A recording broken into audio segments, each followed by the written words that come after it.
আম্মা, আমি তাবলিগে যাচ্ছি, আল্লাহর পথে। আচ্ছা বাবা, সদা ভালো ব্যবহার করবি, কারোর সাথে বেয়াদবি করবি না। বাবা, দুনিয়া চিরস্থায়ী না, আখিরাত চিরস্থায়ী। আমি দোয়া করি তুমি যেন এক আল্লাহওয়ালা হয়ে আমার কাছে ফিরে আসো। মায়ের দোয়া মাথায় নিয়ে আমি রওনা দিলাম আল্লাহর পথে।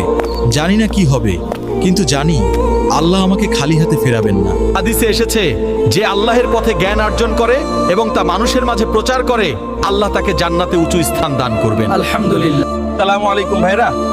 চায়ের দোকানে, খেলাধুলার মাঠে, বিভিন্ন আড্ডায় সময় নষ্ট না করি, এই সময়টা আল্লাহর ইবাদতে কাটিয়ে দিই। ইনশাআল্লাহ। একবার সুবহানাল্লাহ বললে আল্লাহ তাআলা তার জন্য জান্নাত একটা গাছ তৈরি করে।